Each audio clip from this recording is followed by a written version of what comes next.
there are guys who reinvented themselves. I don't know that Blake can do that on a level to make him a big deal. I don't think he has to. But who he's replacing in this lineup really, or when he's on the floor, that's really Jeff Green. What you're really asking is, what premium does this version of Blake Griffin in a small ball lineup playing the 5 give you over Jeff Green? Marginal event. But here's where you lose the argument, Max Kellerman. You yourself said when they traded for James Harden, where's your additional big? And your words were just a big body. Just somebody that can guard somebody in the front court, that can rebound occasionally. You said, okay, you got him. Yeah. But you got a guy in him that can also give you 20 or 25 too.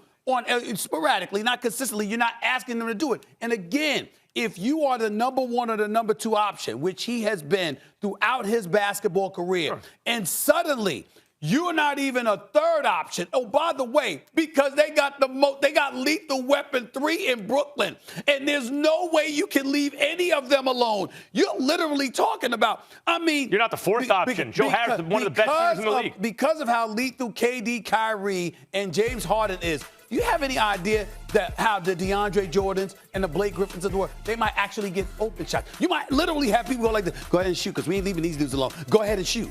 Think about that. Think about what you're saying. The whole point of my big body thing that the Nets need to make a deal by the deadline was on defense.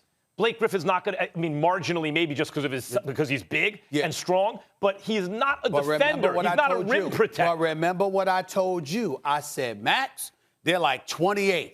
I said, Max, marginal improvement. Yeah. They can get to 25 They've done that already. Or 24th on defense, and they're good. And what have they done? And now you pick up Blake Griffin. I told y'all before, Brooklyn Nets are favorites to win it all. I agree. They're the favorites to win it all. You know what, Steve A, before Blake. The Brooklyn Nets, the only thing to me that could derail the Brooklyn Nets at this point in time, you could throw Anthony Davis. It's a possibility, of course, Anthony Davis. But now, it's really about, is KD going to be healthy? Right. Let me tell you something. With or without James Harden, with or without Kyrie, as long as it's not both of them, as long as you got one of them and KD with this crew, they going to the finals. I'll put it this way. And if all three are healthy, Brooklyn's winning the chip. I agree with that. They are winning it all. I agree with that. The way they got their defense together that quickly was like a miraculous, practically. Like, wait, you went from the worst ever to kind of solid defensively in a couple of weeks without making a move?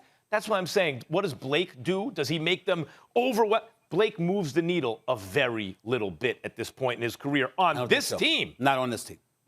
Tell me one thing Blake does well right now. Excuse me. Well, not right now. Nothing. You can't say definitively compared to what we're accustomed to seeing from him. But we have to take into account the fact that you're on a squad that was going absolutely nowhere, and you were never interested in being there to begin with, and you were not motivated. And now that you're with a championship squad, buffered by a bomb squad, and oh, by the way, reuniting with your teammate in a media market, because Brooklyn is still New York, media capital of the world, and you've never won a chip. He's never even been to a conference finals. All of this stuff is right there. You know what Blake does? However many minutes Jeff Green gives you in that position, Blake now gives you 25 extra minutes, whatever it's going to be, of Jeff Green level play. You're hoping. I got news for you. Jeff Green level play. I think Jeff Green is vastly underrated. I agree. It's a nice little addition. I like Jeff Green a lot. Me too. So when you say he's an extension of Jeff Green, I see no problem with it. I'm not saying there's a problem. I'm saying it's a little improvement. It's a marginal improvement on the team. It's a big deal. Because you get minutes from a big body who can play some basketball. I think it's a big deal. I think that helps you win a series. Instead of going 6 games, you sweep.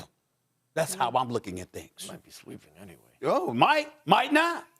Well, what a drastic turnaround of circumstances for Blake Griffin. You got to be happy for the guy. And we talk about players constantly having to reinvent themselves. Blake Griffin going to have to do the same with the Nets. He has started every regular season game of his career. That's at 642 games. Obviously, as Woj is reporting right now, that will not be the case with the Nets. All right. Thanks for watching ESPN on YouTube. For live streaming, sports, and premium content, subscribe to ESPN+.